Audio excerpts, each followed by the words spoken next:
എന്നാൽ സ്വന്തമായിട്ടൊരു സിനിമ പിടിക്കാം, അതും സ്വന്തമായിട്ട് എക്യുപ്മെന്റ്സ് വാങ്ങിച്ചുകൊണ്ട് അതിന്റെ ഒരു എങ്ങനെയായിരുന്നു ആ ഒരു തോട്ട് മനസ്സിലായി? ഇനിയിപ്പോ കഥയൊക്കെ എഴുതി സിനിമ ചെയ്ത് വരുമ്പോൾ പാട്ടിന് ഡാൻസ് കളിക്കേണ്ടി വരും, അവിടെ എന്ത് ചെയ്യും എന്നുള്ളത്.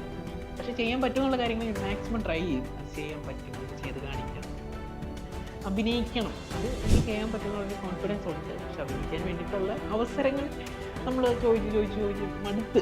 അത് ലൈറ്റ് നമ്മൾ സേഫായിട്ട് വെച്ചിട്ട് സൗണ്ട് സിസ്റ്റം സെയിൽ ചെയ്തിട്ടാണ് ഇപ്പോൾ സിനിമ ചെയ്യുന്നത്. അതും വളരെ ചിലവ് ചുരുക്കി ചെയ്യുന്ന ഒരു നല്ല പടം. അതാണ് ഒരു ഡ്രീം എന്ന് പറഞ്ഞു കഴിഞ്ഞാൽ.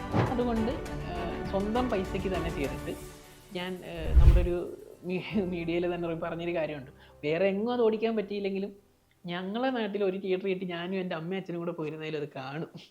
സിനിമ സ്വപ്നം കാണുന്ന ഒരുപാട് പേരുണ്ടാവും, പക്ഷെ ഇതുപോലെ ഒരാളെ നിങ്ങൾ കണ്ടിട്ടുണ്ടാവില്ല. 22 വയസ്സേ ഉള്ളൂ, സിനിമ എടുക്കാനുള്ള ഒരുപാട് എക്വിപ്മെന്റ്സ് സ്വന്തമായിട്ടുള്ള ഒരാളാണ്. അപ്പൊ നമുക്ക് പരിചയപ്പെട്ടാലോ? അഭിരാം സുന്ദർ, നമസ്കാരം, വെൽക്കം. എന്തൊക്കെയാണ്, എങ്ങനെ പോണു കാര്യങ്ങളൊക്കെ? സിനിമാ മോഹമൊക്കെ എവിടെ വരെ എത്തി? സിനിമാ മോഹം ഇപ്പം വളർന്നൊരു സിനിമയിലോട്ട് എത്തിക്കൊണ്ടിരിക്കുന്നു. അതായത് സ്വന്തമായിട്ട് അഭിനയിക്കാൻ വേണ്ടി ഒരു കുഞ്ഞു സിനിമ, വലിയ സിനിമ എന്ന് പറയുന്നില്ല, ഒരു കുഞ്ഞു സിനിമ ചെയ്യാൻ വേണ്ടിയിട്ടുള്ള തയ്യാറെടുപ്പിലാണ്. അതും വലുതായിട്ട് ആൾക്കാരെ ഡിപ്പെൻഡ് ചെയ്യാതെ, പ്രൊഡ്യൂസർ ഇല്ലാതെ സ്വന്തമായിട്ട് ചെയ്യാൻ വേണ്ടിയിട്ട് ജോലിയൊക്കെ ചെയ്തുണ്ടാക്കുന്ന പൈസയിൽ ഉള്ള പരിപാടിയിലാണ് ഇരിക്കുന്നത്. ഈ സിനിമാ മോഹം എന്ന് പറയുന്നത് ആർക്കും, ഒരുപാട് പേർക്ക് ആഗ്രഹമുള്ള ഒരു കാര്യമായിരിക്കും. ഈ സിനിമയിൽ എൻട്രി ആവണം, സിനിമയിൽ അഭിനയിക്കണം എന്നൊക്കെ. പക്ഷെ എൻട്രി കിട്ടുക എന്നുള്ളത് അത്ര ഈസി ആയിട്ടുള്ള ഒരു കാര്യമല്ല എന്ന് അതിലേക്ക് ഇറങ്ങുമ്പോൾ മനസ്സിലാവും അല്ലേ? എന്നാൽ സ്വന്തമായിട്ടൊരു സിനിമ പിടിക്കാം, അതും സ്വന്തമായിട്ട് എക്യുപ്മെന്റ്സ് വാങ്ങിച്ചുകൊണ്ട് അതിന്റെ ഒരു എങ്ങനെയായിരുന്നു ആ ഒരു തോട്ട് മനസ്സിലേക്ക് വരുന്നത്? അതായത് ഞാൻ പറഞ്ഞല്ലോ, ആദ്യമേ സിനിമ എങ്ങനെയെങ്കിലും അഭിനയിക്കണം എന്നുള്ള ഇതിലോട്ട് പോയി.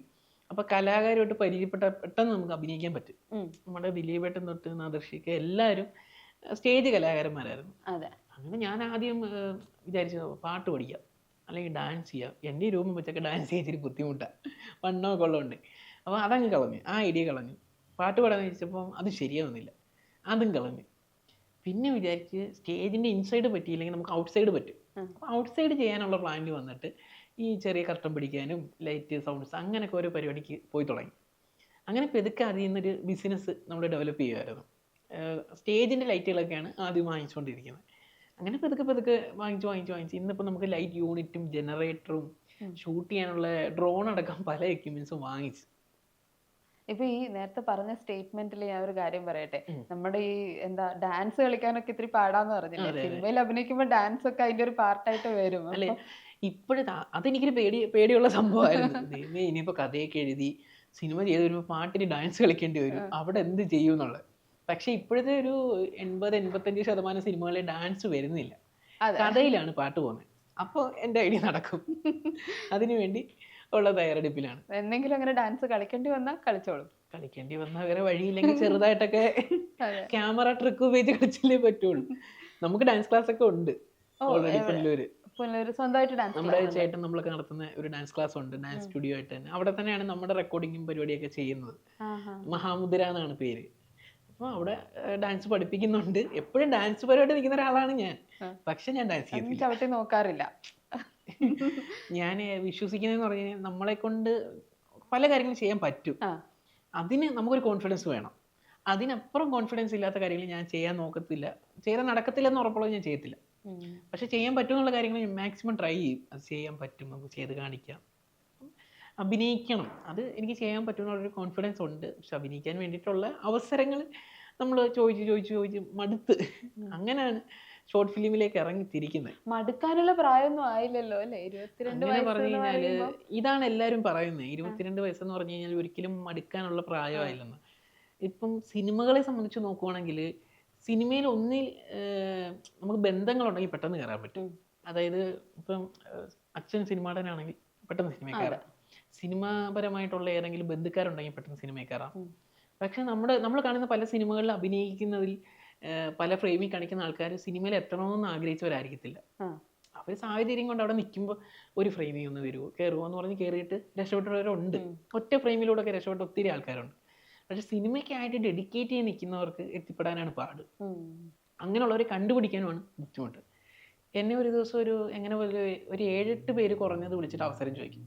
പണ്ട് ഞാനിങ്ങനെ അവസരം ചോദിച്ചുകൊണ്ടിരുന്ന ആളാണ്. അപ്പോൾ അവർ വിളിക്കുമ്പോൾ അവരുടെ ഉള്ളിൽ എന്തായിരിക്കും നല്ല ഒന്നാന്തരമായിട്ട് എനിക്കറിയാൻ പറ്റും. കാരണം അത്രയും സ്വപ്നം കണ്ടിട്ടായിരിക്കും ഇവർ വിളിക്കുന്നത്. അപ്പോൾ എന്നെ വിളിക്കുമ്പോൾ ഞാൻ ആദ്യം പറയും, ചേട്ടാ എന്നെ വിളിച്ചിട്ട് പറയുന്ന എന്നേക്കാൾ ഏജ് കൂടിയവരായിരിക്കും. ചിലപ്പോൾ എന്നെ സാറേന്ന് വിളിക്കും, അല്ലെങ്കിൽ അഭിരാമി എന്ന് വിളിക്കും. ഞാൻ നേരം പറയാം എന്നെ സാറേന്ന് വിളിക്കേണ്ട, അഭിരാമി എന്ന് വിളിച്ചാൽ മതി. അന്നേരം അവർ ആദ്യം പറയുന്നത്, അഭിരാമി എനിക്കൊരു വേഷം അത് കാണുമല്ലോ അല്ലേ, ഇങ്ങനെ ചോദിക്കും. നമുക്കൊരു സിനിമയിൽ ഇത്ര പേർക്ക് കഥാപാത്രം കാണത്തുള്ളൂ. അപ്പൊ കയറി അവർക്ക് വേഷം കൊടുക്കാന്ന് ഒരിക്കലും നമുക്ക് അങ്ങോട്ട് പറയാൻ പറ്റത്തില്ല. അത് അവർക്കൊരു സ്വപ്നം, ഹോപ്പ് കൊടുക്കുക. കൊടുത്തിട്ട് അതില്ലാതാകുമ്പോൾ ഭയങ്കര വിഷമമായി പോകും. കാരണം എന്നോട് പലരും അങ്ങനെ ചെയ്തിട്ടുണ്ടായോണ്ടാണ്. ഞങ്ങളുടെ നാട്ടിൽ തന്നെ ഒരു സിനിമ ഈ ഇടയ്ക്ക് റിലീസ് ഉണ്ടായിരുന്നു. നാട്ടിൽ തന്നെ ഒരു ഡയറക്ടർ ചെയ്തതാണ്. അദ്ദേഹത്തിന് നല്ല ഒന്നാന്തരമായിട്ട് എന്നെ അറിയാം. ഞാൻ എത്ര നാളുകൊണ്ട് ഇതിൻ്റെ പുറകെ നടക്കുന്നതെന്നും എങ്ങനെ കഷ്ടപ്പെടുന്നു എല്ലാ കാര്യം അറിയാം.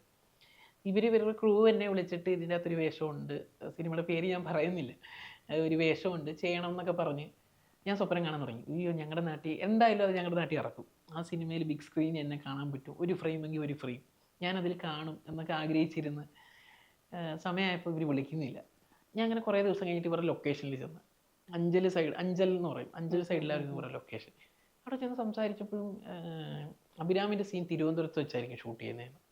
പിന്നെയും എൻ്റെ ഹോപ്പ് ഇങ്ങനെ കൂടിക്കൊണ്ടിരിക്കുക.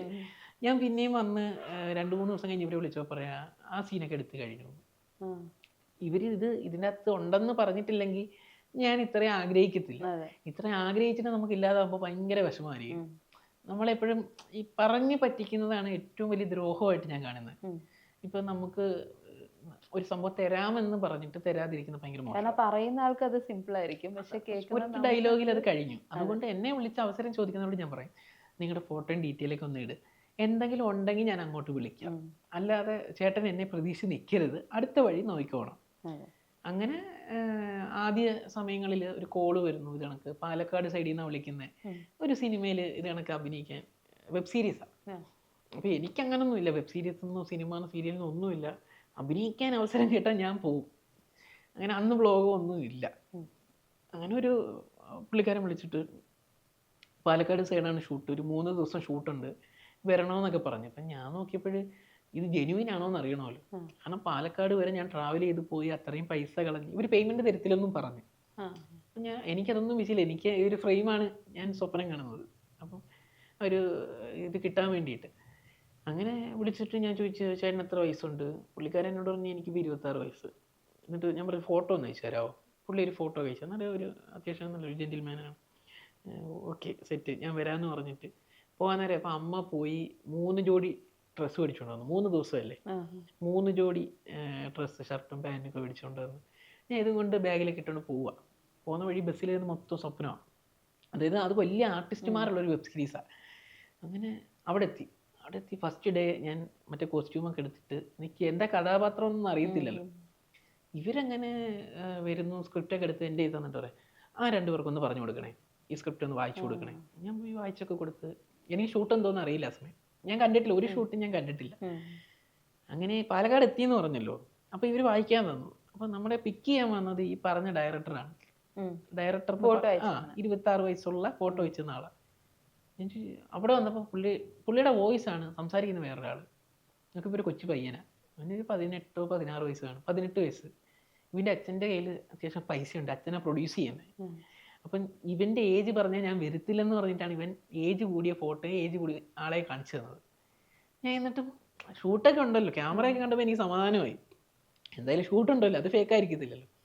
അങ്ങനെ സ്ക്രിപ്റ്റ് തന്ന് ഇവരെ വായിച്ച് പഠിപ്പിക്കുന്നു. ഒരു ദിവസം ഫുള്ളങ്ങ് പോയി. അവരെ വെച്ചിട്ടുള്ള ഫ്രെയിം മൊത്തം എടുത്തു. ഞാൻ അടുത്ത ദിവസവും ഷർട്ടും പാൻറ്റൊക്കെ മാറി പുതിയ ഡ്രസ്സ് മേടിച്ചുകൊണ്ട് വന്നേലേ അമ്മ ഇടയ്ക്കിടയ്ക്ക് വിളിക്കും, മോനെ എന്തോ ആയി, ഷൂട്ട് ഓക്കെ ആയോ? അവന് കുഴപ്പമില്ലമ്മേ, നാളെയാ. 2ാമത്തെ ദിവസമായി, 2ാം ദിവസവും അഭിനയിപ്പിച്ചില്ല. 3ാമത്തെ ദിവസമായി. 3ാമത്തെ ദിവസം ഉച്ചയായപ്പോഴത്തേന് എനിക്ക് മനസ്സിലായി എന്നെ പറ്റിക്കാന്ന്.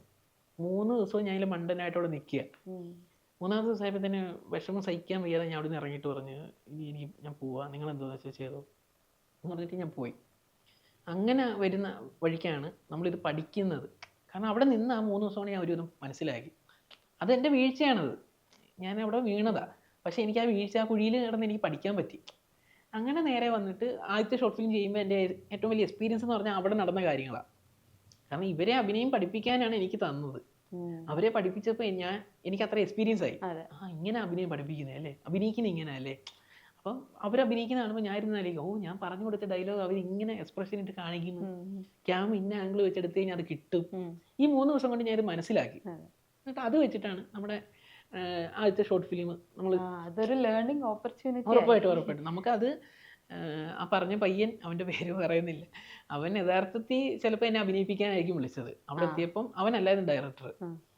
ആ ഡയറക്ടറിൻ്റെ ഇതിലായിരിക്കാം ചിലപ്പോൾ എന്നെ കയറ്റണത്. എന്നെ കയറ്റണമെന്നുള്ള ആഗ്രഹത്തിലായിരിക്കും ആ മോൻ എന്നെ വിളിച്ചത്.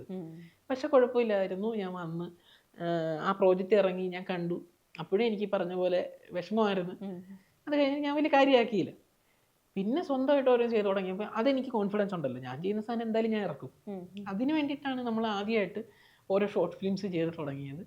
അപ്പോഴും ഈ പറഞ്ഞ കണക്ക് ഒരുപാട് പേര് കളിയാക്കുന്നുണ്ട്. കാരണം സ്വന്തമായിട്ട് കഥ, തിരക്കഥ, സംവിധാനം, അഭിനയം എല്ലാം ചെയ്തുകൊണ്ടാണ് ചെയ്യുന്നത്. കുറേ പേരിങ്ങനെയൊക്കെ പറയുമ്പോൾ ഞാനിത് കാര്യമാക്കുന്നില്ല. അങ്ങനെ പെട്ടെന്നൊരു സാഹചര്യത്തിലാണ് ഇത് കണക്കൊരു റെക്കോർഡിൻ്റെ ആപ്ലിക്കേഷനെ പറ്റി അറിയുന്നത്. ചിപ്പു എന്ന് പറയുന്ന ഒരാളാണ് ഹെൽപ്പ് ചെയ്തത്.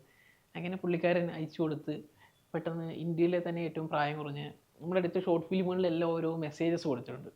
പ്രായം കുറഞ്ഞ് ഏറ്റവും അവയർനെസ് ടൈപ്പായിട്ടുള്ള കണ്ടൻറ്റുള്ള ഷോർട്ട് ഫിലിംസിനുള്ള റെക്കോർഡ് ഹോൾഡറാണ് വന്നത്. അത് ഇന്ത്യയിലെ തന്നെ, കേരളത്തിലും അല്ല, ഇന്ത്യയിലെ തന്നെ ആളെന്നുള്ള രീതിയിൽ കിട്ടിയത്. അന്നേരം ഈ കളിയാക്കിയവരെല്ലാം തിരിച്ചു വന്നു. അങ്ങനെ ഞാൻ പറഞ്ഞോണ്ടാ നീ ഷോർട്ട് ഫിലിം ചെയ്തേ, ഞാൻ പറഞ്ഞോണ്ടാ നീ രക്ഷപ്പെട്ടെ, റെക്കോർഡ് കിട്ടേണ്ടി വന്നു എല്ലാവരും ഒന്ന്. ഉറപ്പായിട്ടും.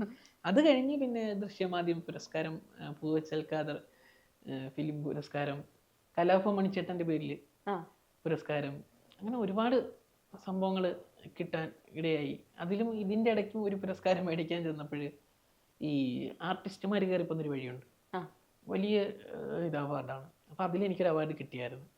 അപ്പം ഞാൻ അമ്മയും അച്ഛനെയും കൊണ്ടുവന്നപ്പോൾ എന്നെ ആർക്കും അറിയത്തില്ലല്ലോ. ഒരു 1.5 വർഷം മുന്നേ, അന്ന് വ്ളോഗ് പോലും ചെയ്യുന്നില്ല. ഇപ്പോൾ ഈ വീഡിയോ കണ്ടുകൊണ്ടിരിക്കുന്ന ഒരാൾക്കെങ്കിലും എന്നെ മനസ്സിലാവും, കാരണം വീഡിയോ വഴി കാണുന്നതുകൊണ്ട് അറിയാതിരിക്കാം. പക്ഷെ അന്ന് ആർക്കും അറിയില്ല. അപ്പോൾ ഞാൻ കയറി ചെന്നപ്പോൾ എന്നെ ഇറക്കി വിട്ട് വെളിയിൽ ഇതുവഴി അവര് പുരസ്കാരം ഉണ്ടെന്ന് പറഞ്ഞ് വിളിച്ചിട്ടാണല്ലോ പോണത്. ഇവർ നമ്മളെ ഇറക്കി വിട്ട്. അങ്ങനെ ഞാൻ വെളിയിൽ പോയി. എല്ലാ ആർട്ടിസ്റ്റുമാരാണ് കയറി പോണത്. അന്നേരം അമ്മ പെട്ടെന്ന് പറഞ്ഞു, ഇത് കണക്ക് ആ നോട്ടീസ് എടുത്തൊന്ന് കാണിയിര്.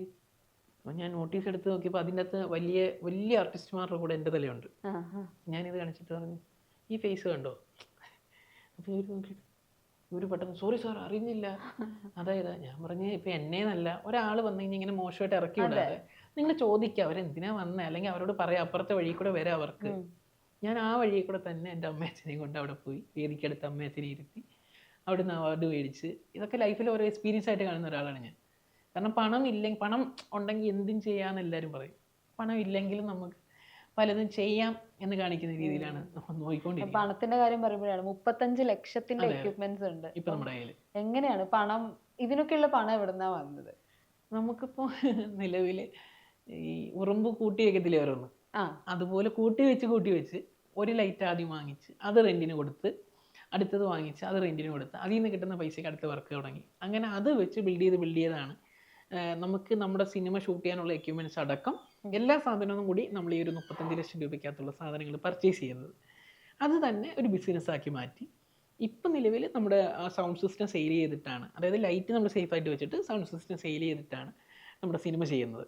അത് വളരെ ചിലവ് ചുരുക്കി ചെയ്യുന്ന ഒരു നല്ല പടം. അതാണ് എൻ്റെ ഒരു ഡ്രീം എന്ന് പറഞ്ഞു കഴിഞ്ഞാൽ. നമ്മൾ ആദ്യം പറഞ്ഞ പോലെ നമുക്കൊരു 1.5-2 കോടി രൂപ അടുപ്പിച്ച് ചിലവാക്കാൻ പറ്റിയൊരു പ്രൊഡ്യൂസർ വന്നു. അപ്പം അദ്ദേഹത്തിനോട് ഞാൻ പറഞ്ഞത്, ബൈ ചാൻസ് ഇദ്ദേഹം എനിക്ക് പൈസ തരുന്നു, ഞാൻ ഷൂട്ട് ചെയ്യുന്നു, ഷൂട്ട് ചെയ്തിട്ട് പെട്ടെന്നൊരു സമയത്ത് ഇത് ഇറക്കി 1 രൂപ പോലും കിട്ടിയില്ലെങ്കിൽ അദ്ദേഹം ചിലപ്പോൾ ആത്മഹത്യ ചെയ്യേണ്ടി വരും. മനസ്സിലായില്ലേ? നമുക്ക് ഒരുപാട് പേര് ഈ സിനിമയുടെ പുറകിൽ ഇങ്ങനെ ഇറങ്ങി തിരിച്ച് നമ്മൾ കേട്ടിട്ടുണ്ട്, നമ്മൾ അറിഞ്ഞിട്ടുണ്ട്. ഇപ്പം തന്നെ സിനിമയുടെ ഒരുപാട് പ്രശ്നങ്ങൾ നടന്നുകൊണ്ടിരിക്കുകയാണ്, നമ്മൾ കാണുന്നുണ്ട്. അപ്പോൾ ഇതെല്ലാം നമ്മൾ അറിഞ്ഞിട്ടുള്ള കാര്യങ്ങളാണ്. അത് സിനിമയുടെ പുറകെ നടന്നപ്പോൾ നമ്മൾ കേട്ടിട്ടുള്ള പല കാര്യങ്ങളൊക്കെ തന്നെയാണ്. അപ്പോൾ ഈ നമ്മൾ പറഞ്ഞല്ലോ, പണത്തിന് പണം തന്നെ വേണം. അപ്പം അതുകൊണ്ട് ചിലവ് ചുരുക്കി നമ്മുടെ കയ്യിൽ യൂണിറ്റായി കാര്യങ്ങളായി. ക്യാം നമ്മുടെ ഒരു ഫ്രണ്ടിൻ്റെ കയ്യിലുണ്ട്, അത് വെച്ചാണ് നമ്മൾ ഷൂട്ട് ചെയ്യുന്നത്. Music meter gauge audio production എന്ന് പറയുന്ന, അതായത് നമ്മുടെ റെക്കോർഡിങ്ങും കാര്യങ്ങളെല്ലാം പുനലൂർ എന്നുള്ളൊരു സ്റ്റുഡിയോയിലാണ്. മ്യൂസിക് ഡയറക്ടർ എന്ന് പറഞ്ഞാൽ അജ്മൽ ഷാ എന്ന് പറയുന്നൊരു പുള്ളിയാണ്. അപ്പോൾ ഏകദേശം 3ഓളം പാട്ടുകളുണ്ട്. അങ്ങനെ കുറേ കാര്യങ്ങൾ എല്ലാം നമ്മൾ ടീം വർക്കായിട്ടാണ് ചെയ്യുന്നത്. അവർക്കും കൂടെ ഫസ്റ്റ് സ്റ്റെപ്പ് എന്ന രീതിയിൽ നമ്മുടെ കൂടെ വരുന്ന എല്ലാവരും മാക്സിമം ആൾക്കാരും നമ്മളങ്ങനെയാണ്. കുറച്ച് ആർട്ടിസ്റ്റുമാർ ഇതിലുണ്ട് നമ്മുടെ സിനിമയിൽ. അത് ആരൊക്കെയാണെന്ന് നമ്മളിപ്പോൾ പറയുന്നില്ല. കാരണം നമുക്ക് പറയാത്തത് വേറെ ഒന്നും കൊണ്ടല്ല, പറയുന്നതിനൊരു പ്രശ്നമില്ല. പക്ഷെ നമ്മളൊരു തുടക്കക്കാരനായതുകൊണ്ട് സിനിമ എന്ന സാധനം ചെയ്ത് തീരാതെ നമുക്ക് ഒരിക്കലും പറയാൻ പറ്റില്ല മുന്നോട്ട്. അപ്പം ഞാൻ പറയാണ്, ഇന്ന നടനെ ഞാൻ ഇതിൽ കൊണ്ടുവന്ന് അഭിനയിപ്പിക്കുന്നുണ്ട്, അദ്ദേഹം എനിക്ക് വാക്ക് തന്നതാണ്. ഷൂട്ടിന് വരുമ്പോഴായിരിക്കും ഏതെങ്കിലും സിനിമയുടെ ആൾക്കാർ എന്നെ വിളിച്ചിട്ട് പറയുന്നത്, അവൻ്റെ സെറ്റ് അഭിനയിക്കാൻ പോരുത്, ഒരു തിരിച്ചു പോകും. അപ്പം അതുകൊണ്ട് സിനിമ ഷൂട്ട് കഴിഞ്ഞിട്ടേ നമ്മൾ പുറത്തു വിടുന്നുള്ളൂ ആരൊക്കെ ഇതിൽ അഭിനയിക്കുന്നുണ്ട്. എത്ര സമയം ആണ് ഷൂട്ടിന് ഏകദേശം? നമുക്ക് ഇപ്പോഴത്തെ കണക്കൂട്ടൽ ഏകദേശം 25 ദിവസം ഷൂട്ട് വരും. ഷൂട്ട് അതുകൊണ്ട് തീർത്തിട്ട് പതുക്കെ സ്റ്റെപ്പായിട്ട് ഓരോന്ന് ചെയ്യാനാണ്. എടുത്ത് ചാടി ചെയ്ത് നമ്മുടെ കയ്യിൽ നിന്ന് പോകും. അപ്പോൾ അതുകൊണ്ട് സ്വന്തം പൈസയ്ക്ക് തന്നെ ചെയ്തിട്ട് ഞാൻ നമ്മുടെ ഒരു മീഡിയയിൽ തന്നെ പറഞ്ഞൊരു കാര്യമുണ്ട്, വേറെ എങ്ങും അത് ഓടിക്കാൻ പറ്റിയില്ലെങ്കിലും ഞങ്ങളെ നാട്ടിൽ ഒരു തിയേറ്റർ കിട്ടി ഞാനും എൻ്റെ അമ്മയും അച്ഛനും കൂടെ പോയിരുന്നതിൽ അത് കാണും. അതെൻ്റെ ഒരു ആഗ്രഹമാണ്. അപ്പോൾ ആ ഒരു ബിഗ് സ്ക്രീനിൽ കാണാൻ വേണ്ടി ശ്രമിച്ചുകൊണ്ടിരിക്കുന്നത്. ഇപ്പോഴും പറയുവാണെങ്കിൽ ഉമർ ലുലു സാറ്, കണ്ണൻ താമരക്കുളം സാറ്, ഇവരെല്ലാവരും ഞാൻ വിളിക്കാറുണ്ട് വേഷം ചോദിച്ച്. ഒരുപാട് ഡയറക്ടർമാർ, നമ്മുടെ ഒത്തിരി ചാനൽ ഷോകളിൽ ഉപ്പുമുളകില്ലേ, ഉപ്പുമുളകിലെ ഡയറക്ടർ, പുള്ളിക്കാരൻ പിന്നെ ഇപ്പം ഈയിടയ്ക്കാണ് പരിചയപ്പെടുന്നത്. അദ്ദേഹവും പറഞ്ഞു നമുക്ക് കുഴപ്പമില്ല, ഉടനെ നോക്കട്ടെ, എന്തെങ്കിലും ഒരു ചാൻസ് വരുവാണെങ്കിൽ നിനക്ക് തരാം. അങ്ങനെ പലരോടും നമ്മൾ ചോദിക്കുന്നുണ്ട്. പലരും ഇപ്പം നമ്മളെ സപ്പോർട്ട് ചെയ്യുന്നുണ്ട്. ഇപ്പം സപ്പോർട്ട് ചെയ്യുന്ന കാര്യം എന്ന് വെച്ച് കഴിഞ്ഞാൽ നമ്മൾ ഇത്ര ഇതിൻ്റെ പുറകിൽ ശ്രമിക്കുന്നുണ്ടെന്ന് അവർക്ക് മനസ്സിലായതുകൊണ്ടാണ്. മനസ്സിലായി. ചിലർ ടൈം പാസിന് ഇങ്ങനെ പറയും. ഇപ്പോൾ സിനിമ അല്ലെങ്കിൽ അഭിനയം എന്നൊക്കെ കേൾക്കുമ്പോൾ നമ്മൾ വഴിയിലൂടെ പോകുമ്പോൾ ഒരു ചേട്ടനോട് നിന്നിട്ട്, ചേട്ടാ അപ്പുറത്തൊരു ഷൂട്ടിങ് നടക്കുന്നുണ്ട്, ചെറിയൊരു വേഷം കൊണ്ട് ചെയ്യാമെന്ന് ചോദിച്ചാൽ ഓടി വരും. എല്ലാവരുടെയും ഉള്ളിൽ എന്തെങ്കിലും ഒരു വേഷം കിട്ടിയാൽ ചെയ്യാം, അങ്ങനെ മൈൻഡ് കാണും. പക്ഷേ നമ്മളെപ്പോലെ ഇങ്ങനെ ഡെഡിക്കേറ്റ് ചെയ്ത് നിൽക്കുന്ന ആൾക്കാരെ കണ്ടുപിടിക്കാനാണ് ബുദ്ധിമുട്ട്. പക്ഷെ ഇപ്പോഴത്തെ ഒരു ട്രെൻഡ് എനിക്ക് തോന്നുന്നു, നമ്മൾ ഈ സോഷ്യൽ മീഡിയ വഴിയൊക്കെ നമ്മൾ തന്നെ ഒരു ഫെയിം ആയിട്ട് മാറുമ്പോൾ കുറച്ചും കൂടെ എളുപ്പമാണ് സിനിമയിലേക്ക്. ഇപ്പൊ നമ്മൾ കാണുന്ന മൂവീസിൽ അധികവും അങ്ങനത്തെ ഇൻഫ്ലുവൻസേഴ്സിനൊക്കെ നമുക്ക് കാണാൻ പറ്റുന്നുണ്ട്. നമ്മുടെ ഹാഷിർ ടീം തന്നെ അവര് വന്നപ്പോണ്ടായിരുന്ന കയ്യടി എനിക്ക് തോന്നുന്നു മലയാള സിനിമയിൽ ഈ അടുത്ത് കണ്ടതിൽ അത്രയും അല്ലേ, സിനിമയ്ക്ക് തിയേറ്ററുകളിൽ അത്രയും കൈഡി കിട്ടിയിട്ടില്ല. അപ്പൊ അത് വെച്ച് നോക്കുമ്പോൾ അക്സെപ്റ്റൻസ് ആണ്. അതെ. ഇപ്പം ഒരുപാട് നേരത്തെ എന്ന് പറഞ്ഞു കഴിഞ്ഞാൽ ഞാൻ മനസ്സിലാക്കിയിടത്തോളം മലയാള സിനിമ എന്ന് പറഞ്ഞാൽ നല്ല വെളുത്ത നിറം, ബോഡി, ഇതൊക്കെ നോക്കി മാത്രമായിരുന്നു അക്സെപ്റ്റ് ചെയ്തുകൊണ്ടിരുന്നത്. പക്ഷെ ഇപ്പം അങ്ങനല്ല. നമ്മുടെ കഥയും ആ കഥാപാത്രം നോക്കി ആൾക്കാർ അക്സെപ്റ്റ് ചെയ്ത് തുടങ്ങിയിട്ടുണ്ട്. ഇപ്പം ഞാനാണെങ്കിലും എനിക്ക് വേണമെങ്കിൽ ജിമ്മിൽ പോയി കുറച്ച് വണ്ണം കുറയ്ക്കാനൊക്കെ പറ്റും. പക്ഷെ എൻ്റെ ആ ഒരു രാമൻ്റെ സന്തോഷം എന്ന സിനിമയിലെ കഥാപാത്രം ഇച്ചിരി വണ്ണമുള്ള കഥാപാത്രം, ഇച്ചിരി അതായത് ഈ ഒത്തിരി പേര് ബോഡി ഷേമിങ്ങിൻ്റെ പ്രശ്നങ്ങളുണ്ട് ഇപ്പോൾ. അപ്പോൾ അത് ആ ഒരു മൂവിയിലൂടെ അതും കൂടെ നമ്മൾ കാണിക്കാൻ വേണ്ടിയിട്ടാണ് ഞാൻ വണ്ണം വെപ്പിച്ചുകൊണ്ടിരിക്കുന്നത്. ഇപ്പോൾ എനിക്ക് അത്യാവശ്യം വണ്ണമുണ്ട്, കുറച്ചും കൂടെ വണ്ണം നമ്മുടെ ഒരു ഷൂട്ട് സമയത്ത് ഞാൻ ആക്കും. എന്നിട്ട് എൻ്റെ കഥാപാത്രം അങ്ങനെയാണ് അതിൻ്റെ അകത്ത്. അല്ല, ഈ ബോഡി ഷേമിങ്ങിന്റെ പ്രശ്നം ഇപ്പോഴെന്നല്ല, പണ്ടത് നല്ല ഓപ്പൺ ആയിട്ട് സിനിമയിൽ കാണിച്ചുകൊണ്ടിരുന്നത്. ഇപ്പൊ അത് കാണിക്കാറില്ല. അല്ലെ, സിനിമയിൽ അത് കാണിക്കുന്നത് കുറവാണ്. എന്നാ പണ്ടത്തെ സിനിമകൾ എടുത്ത് നോക്കിയാൽ അങ്ങനെ ബോഡി ഷേമിങ് കുറെ ചിലര് എന്ത് കഴിച്ചാലും വണ്ണം വയ്ക്കും. ഇപ്പൊ എന്നെ സംബന്ധിച്ച് ഞാൻ അധികം ആഹാരം കഴിക്കത്തില്ല, പക്ഷെ സമയം തെറ്റിയ കഴിക്കുന്നത്, അതുകൊണ്ടായിരിക്കാം എനിക്ക് വണ്ണം വെക്കുന്നത്. പക്ഷെ ഞാൻ കഥാപാത്രം എഴുതി വന്നപ്പോഴത്തേന് എൻ്റെ കഥാപാത്രത്തിന് ഇച്ചിരി വണ്ണം വേണം. അപ്പം ഞാൻ നോക്കിയപ്പോൾ കരുതി എന്തായാലും വണ്ണം വെക്കട്ടെ. വണ്ണം വെച്ച് കഴിഞ്ഞിട്ട് പിന്നെ കുറയ്ക്കണം താല്പര്യം ഉണ്ടെങ്കിൽ അത് നോക്കി ചേരാൻ മതിയല്ലോ. ആ വണ്ണം ഉള്ളവരുടെയും കൂടെ അവർക്കും കൂടെ വേണ്ടിയിട്ടാണ് നമ്മുടെ ഈ ഒരു സിനിമയിൽ നമ്മളിങ്ങനെ സംഭവം ചെയ്യുന്നത്. പിന്നെ ഒരുപാട് പേർക്ക് ഈ പറഞ്ഞ പോലെ അവസരമായിരിക്കണം ഈ ഒരു സിനിമ. ഒരുപാട് സ്വപ്നങ്ങളുണ്ട് ഈ ഒരു സിനിമയുടെ പുറകിൽ. ഒരു സ്റ്റാർട്ടപ്പ് ആയിരിക്കണം. ഇപ്പം ഞാൻ പറഞ്ഞില്ല, ഞാൻ ഈ ചിലവാക്കുന്ന ഇത്രയും ലക്ഷം രൂപയും എനിക്കത് കൈനഷ്ടമാണെങ്കിലും ആ സിനിമ എനിക്ക് പുറം ലോകത്ത് വലുതായിട്ട് ഓടിക്കാൻ പറ്റിയില്ലെങ്കിലും അത്രയും പേർക്ക് കാണിക്കാൻ പറ്റിയ ഒരു പ്രൊഡക്റ്റ് ആയിരിക്കണം. എൻ്റെ കൂടെ വർക്ക് ചെയ്ത എല്ലാവരും കൊണ്ട് കാണിക്കണം, ഇത് ഞങ്ങൾ ചെയ്ത സിനിമയാണ്, ഇതിൽ ഞാൻ അഭിനയിച്ചിട്ടുണ്ട്, അല്ലെങ്കിൽ ഇതിൽ ഞാൻ ഇന്ന വർക്ക് ചെയ്തിട്ടുണ്ട്, ഇതിൽ ഞാൻ മേക്കപ്പ് ചെയ്തിട്ടുണ്ട്. അങ്ങനെ ഓരോരുത്തർക്കും ഒരു വേക്കൻസി നമ്മളതിൽ സെറ്റ് ചെയ്തിട്ട് ഒക്കുന്ന രീതിയിൽ നമ്മൾ അവരെ ഹെൽപ്പ് ചെയ്യുക എന്നുള്ളതാണ് ഈ ഒരു പടത്തിലൂടെ നമ്മൾ ഉദ്ദേശിക്കുന്നത്. അതേസമയം ഈ ഫസ്റ്റ് സിനിമ എന്നൊക്കെ പറയുന്ന ഒരു ചാലഞ്ചും കൂടിയാണ്. കാരണം നാളെ നമുക്ക് അവസരങ്ങൾ കിട്ടുന്നതും ഒക്കെ ഇതിനെ ബേസ് ചെയ്തിട്ടായിരിക്കും. പ്രത്യേകിച്ച് ഇപ്പൊ ഡയറക്ഷൻ, സ്ക്രിപ്റ്റ് റൈറ്റിംഗ്, അഭിനയം എല്ലാം ചെയ്യുമ്പോൾ ഈ ഓരോ മേഖലയിലും നമ്മളെ ആൾക്കാർ ചൂസ് ചെയ്യാനുള്ള ചാൻസ് ഉണ്ട് അല്ലെ. നാളെ നമ്മുടെ ഒരു കഥ നല്ലതാണെങ്കിൽ വേറൊരു പ്രൊഡ്യൂസറിന്റെ അടുത്തോ ഡയറക്ടറുടെ അടുത്തോ നമുക്ക് പോകാൻ പറ്റും. നമ്മള് നേരത്തെ പറഞ്ഞ ആ പ്രൊഡ്യൂസർ വേണമെങ്കിലും നമ്മളെ ഹെൽപ്പ് ചെയ്യുമായിരിക്കും ഇനി ഷൂട്ട് ചെയ്യുമ്പോൾ. അതെ, അപ്പൊ അങ്ങനെ ഒരു ചാലഞ്ചും കൂടി ഉണ്ടല്ലോ ഈ ഫസ്റ്റ് എപ്പോഴും ഒരു ഇംപ്രഷൻ ക്രിയേറ്റ് ചെയ്യേണ്ട സ്പേസ്. അപ്പൊ അത് എത്രത്തോളം ബെറ്റർ ആയിട്ട് ചെയ്യാൻ പറ്റുമെന്നാണ് സ്വയം ഒരു എക്സ്പെക്ടേഷൻ ഉണ്ടാവല്ലോ നമുക്കിപ്പോഴും എന്ന് പറഞ്ഞു കഴിഞ്ഞാല് ഇതിൽ കുറേ പരിമിതികളുണ്ട് ഈ ഒരു പ്രോജക്റ്റിൽ. നമ്മൾ ആദ്യം പറഞ്ഞ പോലെ നമുക്ക് പണം ഉണ്ടെങ്കിൽ പലതും ചെയ്യാൻ പറ്റും, ഉള്ള കാര്യമാണ്. പണം ഇല്ലെങ്കിൽ പലതും ചെയ്യാൻ പറ്റുമെന്ന് കാണിക്കാൻ വേണ്ടിയിട്ടാണ് ഞാൻ ഇങ്ങനത്തെ ഒരു മെത്തേഡിൽ ഈ ഒരു ഷോർട്ട് ഫിലിം ചെയ്യുന്നത്, അല്ല ഈ നമ്മുടെ സിനിമ ചെയ്യുന്നത്. ഈ ഷോർട്ട് ഫിലിംസ് ചെയ്തതെല്ലാം ചിലവ് ചുരുക്കുക, വളരെ ചിലവ് ചുരുക്കിയിട്ടാണ് ഓരോ ഷോർട്ട് ഫിലിംസ് ചെയ്തത്. ഞാൻ തന്നെയാണ് പ്രൊഡ്യൂസ് ചെയ്യുന്നത്. അവസാനത്തെ ഷോർട്ട് ഫിലിം ആണെങ്കിൽ പോലും നമുക്ക് എടുത്തിട്ട് അത് സെയിൽ ചെയ്യാൻ പറ്റിയായിരുന്നു, കുറച്ച് പരസ്യങ്ങളൊക്കെ കേട്ട്. അപ്പോൾ ഞാൻ മനസ്സിലാക്കി ഇത് എങ്ങനെ എടുക്കാം, എങ്ങനെ നഷ്ടമില്ലാതെ ഇത് കൊണ്ടുപോകാം എന്നൊക്കെ പെതുക്കെ പഠിച്ചുകൊണ്ടിരുന്നു. സിനിമ ചെയ്യുമ്പോഴും നമ്മൾ ഉദ്ദേശിക്കുന്നത്, നമ്മൾ പറയാറുണ്ട് ഓരോരുത്തർ 5 ലക്ഷം രൂപയ്ക്ക് ഒരു സിനിമ ചെയ്തു, അത് ഇറക്കുമ്പോൾ കാണുമ്പോൾ എന്താണ് എല്ലാവരും ഇതെന്തോ ഇത് കാണിച്ചു വെച്ചേക്കുന്നത് ഇങ്ങനെയൊക്കെ പറയാറുണ്ട്. അതെന്ന് വെച്ച് കഴിഞ്ഞാൽ ചിലപ്പോൾ അതിൽ ഉപയോഗിച്ചിരിക്കുന്ന ക്യാമറ തൊട്ട് എല്ലാവരും ഇതുമായിട്ട് ഡെഡിക്കേറ്റ് ചെയ്ത് നിൽക്കുന്ന ആൾക്കാരായിരിക്കത്തില്ല, ഫസ്റ്റ് സ്റ്റെപ്പിന് നിൽക്കുന്ന ആൾക്കാരായിരിക്കില്ല. അപ്പോൾ അവരുടെ ആ ഒരു നമ്മളുമായിട്ടുള്ള കമ്മിറ്റ്മെൻറ്റ് കുറയും. അപ്പോൾ നമ്മുടെ ഇതിലെന്ന് പറഞ്ഞു കഴിഞ്ഞാൽ ഇതിനായിട്ട് ഡെഡിക്കേറ്റ് ചെയ്ത് നിൽക്കുന്ന ആൾക്കാരെ കൊണ്ടുവരുന്നത് അവരുടെ ഒരു സ്റ്റെപ്പാണല്ലോ അത്. അപ്പോൾ അവരും കൂടെ മാക്സിമം നിന്ന് ആ ഒരു ചിലവിൽ ഒതുക്കി, നമ്മളിപ്പോൾ പറഞ്ഞ രീതിയിൽ ഇപ്പോൾ നമ്മുടെ ഷൂട്ട് ചിലപ്പോൾ 10 ലക്ഷം രൂപയായിരിക്കും, അല്ലെങ്കിൽ 15 ലക്ഷം രൂപയായിരിക്കും വരുന്നത്. ഇപ്പോൾ മലയാള സിനിമ എന്ന് പറഞ്ഞാൽ 2, 3, 4, 5 കോടിയിലൊക്കെയാണ് ഒരു ചെറിയ പടം സ്റ്റാർട്ട് ചെയ്യുന്നത്. ആ സ്ഥലത്ത് ഞാൻ ഈ 20 അല്ലെങ്കിൽ 30 ലക്ഷം രൂപയ്ക്ക് അതൊരു കുഞ്ഞു സിനിമ ചെയ്യുമെന്ന് പറയുമ്പോഴത്തേനെ ബഡ്ജറ്റ് പറയാത്തത് ചിലപ്പം നമുക്കിതിൽ ബഡ്ജറ്റ് പറയാൻ പറ്റത്തില്ല. ഇപ്പം പറഞ്ഞാണെങ്കിൽ ചിലപ്പോൾ 20 ലക്ഷം രൂപയായിരിക്കാം, ചിലപ്പോൾ 5 ലക്ഷം രൂപയായിരിക്കാം. എത്ര രൂപയ്ക്ക് തരുമെന്ന് ഒരു പിടിയില്ല. ഞാൻ ട്രൈ ചെയ്യുവാണ്. ഞാൻ ജോലി ചെയ്ത് ഉണ്ടാക്കുന്ന പൈസയിൽ നിന്ന് തന്നെ നമ്മളിത് ചെയ്യുവാണ്. ചെയ്ത് നമ്മുടെ കയ്യിൽ പൈസ തീരുവാണെങ്കിൽ പിന്നെയും ജോലി ചെയ്യും. അപ്പം ഗ്യാപ്പ് എടുത്താലേ പറ്റുള്ളൂ. ആ ജോലി ചെയ്ത് പിന്നെയും കിട്ടുന്ന പൈസയ്ക്ക് അടുത്ത് വർക്ക് ചെയ്യും. അങ്ങനെ പെതുക്കെ ഈ ഒരു സിനിമ തീർക്കാനാണ് നമ്മൾ നോക്കുന്നത്. സ്വന്തമായിട്ട് വേറൊരു പ്രൊഡ്യൂസർ ഇല്ലാതെ ചെയ്യണം. അതാണ് നമ്മുടെ ഇതിൻ്റെ നമ്മുടെ കയ്യിലുള്ളതുകൊണ്ട് നമുക്ക് ഒരുപാട് കാര്യങ്ങൾ എളുപ്പമായി. ഇതെല്ലാം നമ്മൾ പെതുക്കെ ബിൽഡ് ചെയ്തതായിരുന്നു ഈ ഒരു രാമന്റെ സന്തോഷം. അതാണ് സിനിമയുടെ പേര്. ഈ കയ്യിലുള്ള എക്യുപ്മെന്റ്സ് ഒക്കെ യൂസ് ചെയ്യാൻ അറിയോ? പരിപാടികളൊക്കെ ഒറ്റയ്ക്ക് ചെയ്യും. എക്യുപ്മെന്റ്സ് എല്ലാം നമ്മൾ തന്നെയാണ് ഉപയോഗിക്കുന്നത്. അത് വേറൊന്നും കൊണ്ടല്ല, വേറെ ഹെൽപ്പ് ചെയ്യാൻ ആരും ഇല്ലാത്തതുകൊണ്ട്. നമ്മൾ പറഞ്ഞല്ലോ നമുക്ക് അഭിനയം എന്നുള്ള ഇത് കിടക്കുന്നതുകൊണ്ട് ഇത്രയും പേരോട് നമ്മളിങ്ങനെ ചാൻസ് ചോദിച്ചുകൊണ്ടിരിക്കുമ്പോൾ അവർ വിചാരിക്കുന്നത് ഇത് ടൈം പാസിനാണ്. പക്ഷെ ഇങ്ങനെ ഇപ്പോൾ ഓരോ വീഡിയോയിലൂടെയാണ് ഇറങ്ങിയിട്ടാണ് ഒരു ഡയറക്ടർ, ഞാൻ അതും പേര് പറയുന്നില്ല, ഓരോരുത്തരുടെ പേര് പറഞ്ഞെടുക്കുമ്പോൾ ചിലപ്പോൾ അവർക്ക് ബുദ്ധിമുട്ടുകൾ വരും. അപ്പോൾ ഞാൻ പറഞ്ഞില്ല ആദ്യം അമറിലും ഇങ്ങനെ ഓരോരുത്തരുടെ അടുത്ത് നമ്മൾ അവസരങ്ങൾ ചോദിച്ചുകൊണ്ടിരിക്കുന്നുണ്ട്. ഇതിൽ തന്നെ ഒരു ഡയറക്ടർ എന്നെ വിളിച്ചിട്ട് എനിക്ക് മെസ്സേജ് അയച്ചു വാട്സപ്പിൽ, എനിക്ക് കൺഗ്രാറ്റ്സ്, നിൻ്റെ പരിപാടികളൊക്കെ നടക്കൂടാ, സെറ്റാകട്ടെ, ഞാൻ എന്നെ കൊണ്ട് ഒക്കുന്ന രീതി ഹെൽപ്പ് ചെയ്യാം. ഇദ്ദേഹം അതിന് തൊട്ട് മുന്നത്തെ ദിവസം വരെ എന്നോട് മിണ്ടിയിട്ടില്ല. അതായത് ഞാൻ അവസരം ചോദിക്കുമ്പോൾ എന്നെ മൈൻഡ് പോലും ചെയ്യാത്തൊരു മനുഷ്യനായിരുന്നു.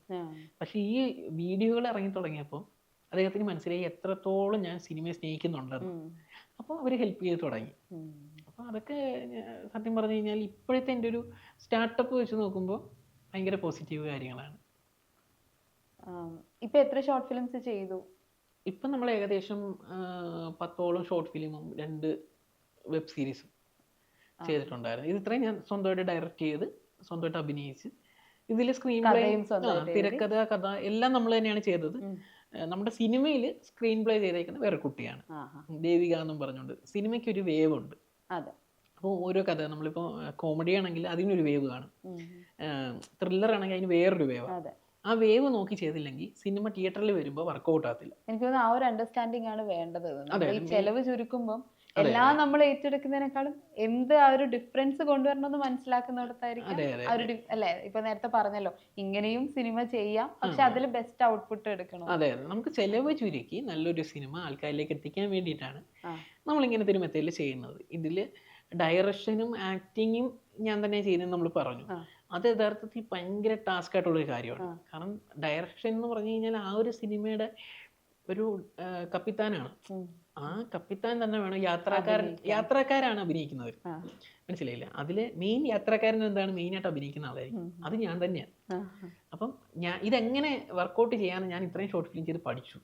ഇപ്പം ഞാനിവിടെ ഇരുന്ന് ചേച്ചിയായിട്ട് ഒരു സംഭവം നമ്മൾ ചെയ്യണം, അഭിനയിച്ചു കഴിഞ്ഞാൽ എനിക്ക് പോയി ക്യാമറയുടെ ഫ്രെയിം കാണുമ്പോൾ ഓക്കെ പറയാൻ അറിയാം. ഇപ്പം അന്നറിയത്തില്ലായിരുന്നു, ഇപ്പം മനസ്സിലാക്കും ആ ഫ്രെയിം ഓക്കെ ആയി.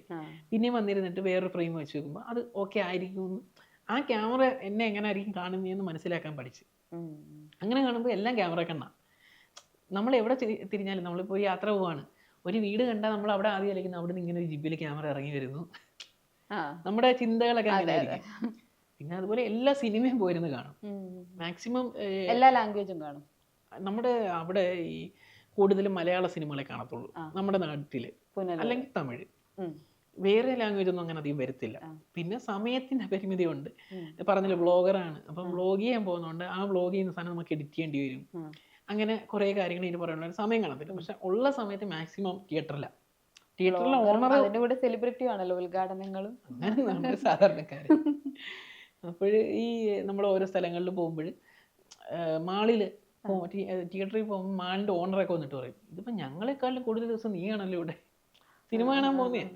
അത് സിനിമ കാണുമ്പോൾ ആസ്വദിക്കുന്നതിന്റെ കൂടെ നമ്മൾ മനസ്സിലാക്കുന്ന ആ ഫ്രെയിം എങ്ങനെ വെച്ച് കാണും, അത് മനസ്സിലാക്കും. ഓരോ സിനിമ കാണുമ്പോൾ നമുക്ക് ഓരോ ഐഡിയ കിട്ടും. അത് ഇങ്ങനെ ആയിരിക്കും ഷൂട്ട് ചെയ്തത്. ഇവിടെ ഒരു ഷാഡോ കാണുമ്പോൾ പണ്ടൊക്കെ സിനിമ എന്ന് പറഞ്ഞു കഴിഞ്ഞാൽ ഫുള്ള് വെട്ടമാണ്. സീരിയൽ എന്ന് പറഞ്ഞു കഴിഞ്ഞാലും നമ്മുടെ ഫേസ് ഫുള്ള് വെട്ടമായിരിക്കണം, ഷാഡോ കാണാൻ പാടില്ല. ഇപ്പൊ സിനിമ അങ്ങനെയല്ല. ഇപ്പൊ ലൈറ്റിങ്ങിൽ ഒരുപാട് മാറിയിട്ടുണ്ട്. ഷാഡോയിലാണ് ഇപ്പോഴത്തെ ഷൂട്ട് കൂടുതലും പോകുന്നത്. അപ്പോൾ ഓരോ സിനിമ കാണുമ്പോഴും നമുക്ക് ഒത്തിരി പഠിക്കാൻ പറ്റും അതിൽ നിന്ന്. കാരണം പല ലൈറ്റിങ് നമ്മുടെ കയ്യിൽ ഉണ്ടല്ലോ. എനിക്ക് വീട്ടിൽ ഇരുന്ന് തന്നെ അതൊക്കെ വെച്ച് പഠിക്കാൻ പറ്റും. ഈ ലൈറ്റ് ഇങ്ങനെ വെച്ച് കഴിഞ്ഞാൽ ആ ഷാഡോ കിട്ടും. അപ്പോൾ ഇതിങ്ങനെ ഷൂട്ട് ചെയ്താൽ ആ ഫ്രെയിം വൃത്തിയാവും. അപ്പം ഞാൻ സ്വന്തമായിട്ട് എഴുതിയേക്കുന്ന കഥയായതുകൊണ്ട് തന്നെ എനിക്ക് ഓരോ ദിവസവും അത് ട്രയൽ അടിക്കാം. ഇങ്ങനെ മനസ്സിലിരുന്ന് പ്ലാൻ ചെയ്യാം, ഇന്നടത്ത് ഷൂട്ട് ചെയ്യുമ്പോൾ ഇവിടെ ഫ്രെയിം വെക്കാം. അങ്ങനെ ലൊക്കേഷൻ തൊട്ട് എല്ലാം ചാർട്ട് ചെയ്ത് വെച്ചിരിക്കുക. അത് സിനിമ എടുക്കുന്നതിന് മുന്നേ സിനിമ എങ്ങനെ ആൾക്കാരിലേക്ക് എത്തിക്കാന്ന് വരെയുള്ള കാര്യങ്ങൾ ചാർട്ട് ചെയ്തിട്ടാണ് സിനിമയുടെ ഷൂട്ട് തുടങ്ങാൻ പോകുന്നത്. അല്ലാതെ എടുത്ത് ചാടി ചെയ്ത് കഴിഞ്ഞാൽ കയ്യിൽ നിന്ന് പോകും. ഒരേ സമയം വളർത്താനും നമ്മളെ തളർത്താനും പറ്റിയ സാധനമാണ് സിനിമ എന്ന് പറഞ്ഞു കഴിഞ്ഞാൽ. തീർച്ചയായിട്ടും. അതുകൊണ്ട് കുറേയേറെ അതിൻ്റെ പുറകിൽ പഠിച്ചിട്ട് നമ്മൾ പോയി പഠിച്ചിട്ടില്ല, അല്ലാതെ പഠിച്ചിട്ട് അതെങ്ങനെ ചെയ്യാന്നുള്ളതിനുള്ള തയ്യാറെടുപ്പിലാണ് ഇപ്പൊ നമ്മുടെ ആ ഒരു സിനിമ. പേരൊന്നുകൂടെ പറയാം, രാമന്റെ സന്തോഷം. രാമന്റെ സന്തോഷം നമുക്ക് എന്ന് കാണാൻ പറ്റും തിയേറ്ററിൽ? നമുക്ക് എന്റെ കണക്കൂട്ടൽ വെച്ച് നോക്കുവാണെങ്കിൽ ഒരു അടുത്ത വർഷം പകുതിക്കുള്ളിൽ ഷൂട്ട് ഈ വർഷം തന്നെ തീർക്കാനുള്ള പരിപാടി നോക്കുന്നത്. ബാക്കി വർക്ക് നടക്കുന്നുണ്ടല്ലോ. ഈ നമുക്ക് മുൻകൂട്ടി പറയാൻ പറ്റത്തില്ല എപ്പോൾ തീരും എന്നുള്ളത്. പിന്നെ ചെറിയൊരു പ്രോജക്റ്റും കൂടി ഇതിൻ്റെ കൂടെ ആഡ് ചെയ്യുന്നുണ്ട്. അതുകൊണ്ട് സർക്കാരിൻ്റെ സൈഡിൽ നിന്ന് കൂടെ ഒരു അപ്രൂവ് തരേണ്ടി വരും. അതായത് ഇതിനകത്ത് ഞാനൊരു മെസ്സേജ് കൊണ്ടുവരുന്നുണ്ട്. അപ്പോൾ ആ ഒരു മെസ്സേജ് ഡെവലപ്പ് ആയി കഴിഞ്ഞാൽ ഈ തെരുവ് നായ ഉണ്ടല്ലോ, തെരുവ് നായയുടെ ശല്യം ഒരുപാട് കുറയും. ഇതെല്ലാം നമ്മൾ വീണടം വിഷ്ണു ലോകം എന്ന് പറയും. ഇതൊക്കെ എനിക്ക് വീടിനടുത്ത് വെച്ച് കിട്ടുന്ന കാര്യങ്ങളാണ്. ഞാൻ കഥയൊക്കെ എഴുതി വെച്ചിരുന്നതാണ്. അങ്ങനെ ഇരുന്നിട്ട് ഒരു ദിവസം ഒരു ഷൂട്ടിന് പോയിട്ട് തിരിച്ചു വന്ന വഴിക്ക് കൊട്ടാരക്കര എന്ന് പറയുന്ന സ്ഥലത്ത് വെച്ചൊരു പട്ടി കുറുക്കിയാടി. ബൈക്ക് വന്ന് പട്ടിയുടെ മുകളിൽ കയറി ഞാൻ അവിടെ വീണ്. അങ്ങനെ എൻ്റെ സ്കിന്ന് മൊത്തം വിഷയമായി. കുറേ ദിവസം അങ്ങനെ സ്കിന്ന് മൊത്തം വിഷയമായി. കുറേ ദിവസം നമ്മളിവിടെ തന്നെ ആയിരുന്നു, ഹോസ്പിറ്റലിൽ തന്നെ ആയിരുന്നു. അത് കഴിഞ്ഞ് വീട്ടിൽ കൊണ്ടുപോയിട്ട് ഇങ്ങനെ ഇരിക്കാൻ നേരത്തും കഥ ഇരുന്ന് ആലോചിക്കുക, അയ്യോ ഇനിയിപ്പോൾ എന്ത് ചെയ്യും, നമ്മുടെ സിനിമ എങ്ങനെ ചെയ്യും. അങ്ങനെ കിട്ടിയപ്പോൾ ഒരു ഐഡിയ ആണ്, കഥയിൽ തന്നെ ഒരു പോർഷനിൽ ഇതും കൂടെ ആഡ് ചെയ്യാൻ പറ്റും. അങ്ങനെ അത് എപ്പോഴും നമ്മുടെ ഒബ്സർവേഷനും നമ്മുടെ അനുഭവങ്ങളും കാണുന്ന വ്യക്തികളും അവരുടെ അനുഭവം അല്ലേ, ഇതൊക്കെയാണല്ലോ നമ്മൾ കണക്ട് ചെയ്ത്. അതെ അതെ അതെ. അപ്പം അത് പതുക്കെ ഡെവലപ്പ് ചെയ്തിട്ട് ഉള്ള പരിപാടിയിലാണ് ഈ ഒരു പ്രോജക്റ്റ്. അത് അവിടെ നിന്ന് ഇങ്ങോട്ട് വിളിച്ചു ചോദിച്ചതാണ്. നമ്മളിങ്ങനെ ഒരു പ്രോജക്റ്റ് ഇതിൽ ആഡ് ചെയ്തിട്ടുണ്ടെന്നുള്ള കാര്യം സർക്കാരിൻ്റെ സൈഡിൽ നിന്ന് അറിഞ്ഞിട്ടില്ല. ഒരു ഓഫീസർ എന്നെ നേരിട്ട് വിളിച്ചിട്ട് വേറൊരു പ്രോജക്റ്റ് ആഡ് ചെയ്യാൻ പറ്റുമെന്ന് ചോദിച്ചതിൽ നിങ്ങളുടെ കഥയിൽ ഇന്നൊരു സംഭവം കൊണ്ടുവരാൻ പറ്റുമോ. അപ്പോൾ എൻ്റെ പ്രോജക്റ്റ് പറഞ്ഞപ്പോൾ അവർ പറഞ്ഞതിനേക്കാളും അവർക്ക് ഓക്കെ ഈ കണ്ടന്റാണ്. ഈ തെരുവുനായുടെ ശല്യം ഒഴിയുന്നൊരു സാധനം ഇതിനകത്ത് കൊണ്ടുവരാൻ പറ്റി കഴിഞ്ഞാൽ ഭയങ്കര ഉപകാരമായിരിക്കും. ഒരുപാട് പേര് അതിൽ മരണപ്പെടുകയൊക്കെ ചെയ്യുന്നുണ്ട് ഈ തെരുവുനായുടെ പ്രശ്നത്തിൽ. അപ്പം അതും ഇതിൻ്റെ അകത്തൊരു മെയിൻ ഘടകമായിട്ട് തന്നെ വെച്ചിട്ടുണ്ട്. കാരണം സിനിമ ഇറക്കുമ്പോൾ പറഞ്ഞല്ലോ എല്ലാവർക്കും പ്രയോജനമായിരിക്കണം. അപ്പൊ അതിന്റെ കൂട്ടത്തിൽ ഇത് ഒരു മെസ്സേജും കൂടെ വരുമ്പോൾ അത് നടപ്പിലാക്കിയാൽ അതും ഒരു പ്രയോജനമായിരിക്കുമല്ലോ.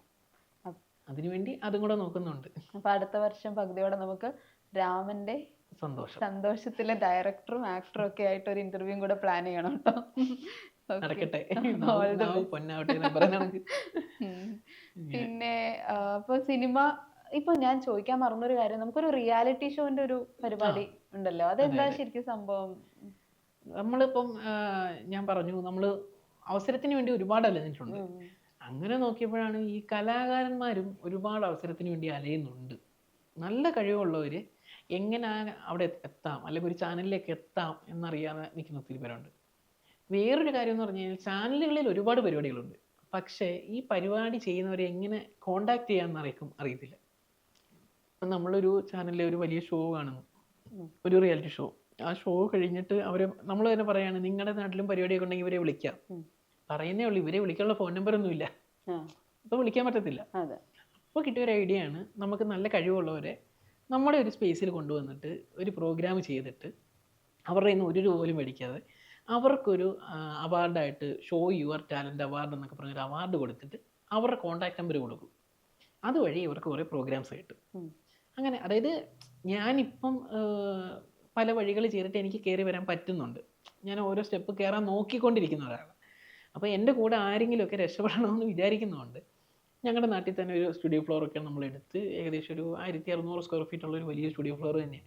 അവിടെ നമ്മുടെ പ്രൊഫഷണൽ റിയാലിറ്റി ഷോസ് എങ്ങനെയാണ് അതുപോലെ തന്നെ നമ്മൾ സ്റ്റേജൊക്കെ ചെയ്ത് ഫുള്ളി ലൈറ്റപ്പ് ഒക്കെ ചെയ്ത് അവിടെ വെച്ച് ഇപ്പം നമ്മളൊരു 3 ക്യാമൊക്കെ വെച്ച് സാധാരണ എങ്ങനെയാണ് റിയാലിറ്റി ഷോ ചെയ്യുന്നത് അതുപോലെ തന്നെ നമ്മൾ ഷൂട്ട് ചെയ്ത് ഇവർക്കൊരു അവസരം, അതാണ് നമ്മൾ ചെയ്യുന്നത്. അതിപ്പം കുറച്ച് എപ്പിസോഡ് എടുത്തു, ബാക്കി ഇനി ഉടനെ ഷൂട്ട് ചെയ്യണം. ഇതൊക്കെ സ്വന്തമായിട്ട് തോന്നിയ ഐഡിയ ആണ്. അതും ഒരു 18 വയസ്സ് ഒരു സമയമായപ്പോഴാണ് ഷോ യുവർ ടാലന്റിന്റെ ഐഡിയ വരുന്നത്. പക്ഷെ അത് അന്ന് സെറ്റായില്ല. ഞങ്ങൾ പറഞ്ഞല്ലോ വാടകയ്ക്കാണ് താമസിക്കുന്നത്. അന്ന് ആദ്യം താമസിക്കുന്ന വേറൊരു വീട്ടില്ല. അപ്പോൾ ആ വീട്ടിൽ കുഞ്ഞ് ഹാളിലും വലിയ സ്ഥലമൊന്നുമില്ല. ഞാൻ ഹാളിൽ ഇതുപോലെ ഇങ്ങനെ ഒരു ഫ്ലെക്സിൽ ഷോ യുവർ ടാലന്റ് എന്ന സ്റ്റിക്കറൊക്കെ ഒട്ടിച്ച്, ക്യാമറമാനൊന്നും ഇല്ല, ക്യാമറയെ കുറച്ച് അഡ്ജസ്റ്റ് ചെയ്ത് വെച്ചിട്ട് ഞാൻ തന്നെ നിൽക്കും, ഞാൻ തന്നെ ഓടി വരും, ഇവിടെ നിന്ന് ഇങ്ങനെയൊക്കെ പറയും, എന്നിട്ട് ഫോൺ ഇട്ട് എഡിറ്റ് ചെയ്യും, ഷോ യുവർ ടാലന്റ് നിങ്ങൾക്കും പങ്കെടുക്കാം. പിന്നെ ആലോചിക്കുന്ന ഈ കലാകാരന്മാരെ അന്നേരം വീട്ടിൽ കൊണ്ടുവന്ന് ചെയ്യാനൊന്നും പറ്റില്ല, അവർക്ക് ബുദ്ധിമുട്ടാണ്, അത്ര കുഞ്ഞു വീടൊക്കെ അല്ലേ. പിന്നെ ആ ഐഡിയ അങ്ങ് കളഞ്ഞ് ഉപേക്ഷിച്ചതാണ്. പക്ഷെ അതിങ്ങനെ നീണ്ട് ഇപ്പം ഈ ഒരു സമയമായപ്പം ദൈവം സഹായിച്ച് എങ്ങനെയോ അത് ഡെവലപ്പ് ആക്കാൻ പറ്റി. ഇപ്പം അതിൽ പലരെയും നമ്മൾ ഷൂട്ട് ചെയ്തുകൊണ്ടിരിക്കുന്നുണ്ട്. ഒക്കുന്ന കലാകാരന്മാരെ മുന്നോട്ട്, സ്റ്റേജ് കലാകാരന്മാരാണ് മെയിനായിട്ട് നോക്കുന്നത്.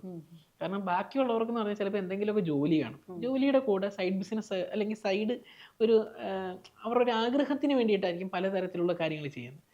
പക്ഷേ സ്റ്റേജ് കലാകാരന്മാരെന്ന് പറഞ്ഞു കഴിഞ്ഞാൽ വർഷത്തിൻ്റെ ഒരു 3-4 മാസമേ അവർക്ക് ജോലി കാണും, ബാക്കി സമയത്ത് ജോലിയൊന്നും കാണത്തില്ല. അവർക്ക് വേറെ വലിയ ജോലികളും അറിയത്തില്ലായിരിക്കും. അപ്പോൾ അവർക്ക് വേണ്ടിയിട്ട് ഒരു വേദി എന്ന രീതിയിലാണ് ഷോ യുവർ ടാലന്റ് നമ്മൾ സെറ്റ് ചെയ്തിരിക്കുന്നത്. ആക്ടിങ് രംഗത്ത് ഏറ്റവും നമ്മൾ ഇൻസ്പയർഡ് ആയിട്ടുള്ള ഒരാളാരാണ്? നമുക്ക് അങ്ങനെ നോക്കുകയാണെങ്കിൽ ലാലേട്ടൻ തന്നെ പറയാമല്ലോ. നമുക്കങ്ങനെ എല്ലാവർക്കും അവരുടേതായിട്ടുള്ള ഒരുപാട് കഴിവുകളുണ്ടെന്ന് വിശ്വസിക്കുന്ന ഒരാളാണ് ഞാൻ. ഇപ്പം കുഞ്ഞ് വേഷം ചെയ്യുന്ന ഒരാളാണെങ്കിലും അദ്ദേഹത്തിന് നല്ല അടിപൊളിയായിട്ട് ചെയ്യാൻ പറ്റിയ ഒരുപാട് കഥാപാത്രങ്ങൾ കാണും. പക്ഷെ അവർക്ക് പറ്റിയ വേഷങ്ങൾ കിട്ടാത്തതുകൊണ്ടാണ് അവർ ചെയ്യാത്തത്. അത് ഞാൻ മനസ്സിലാക്കിയതാണ്. ചില സിനിമകളിൽ ചില കഥാപാത്രങ്ങൾ ഒരൊറ്റ സീൻ മതി, ആ ഒരൊറ്റ സീൻ വെച്ച് അവരുടെ ലൈഫ് മാറും, അവരുടെ ആ ഒരു പെർഫോമൻസ് കാണുമ്പോൾ. എനിക്ക് വലുതായിട്ട് അഭിനയിക്കാൻ അറിയുന്നൊന്നുമല്ല പറയുന്നത്, ഞാൻ ശ്രമിക്കുന്ന ആളാണ്, മനസ്സിലായില്ലേ. എനിക്ക് അഭിനയിക്കാൻ ഇഷ്ടം കൊണ്ട് അഭിനയിക്കാൻ ശ്രമിക്കുന്ന ആളാണ്. എനിക്ക് വലിയതായിട്ട് അഭിനയിക്കാനൊന്നും അറിഞ്ഞുകൂടാ.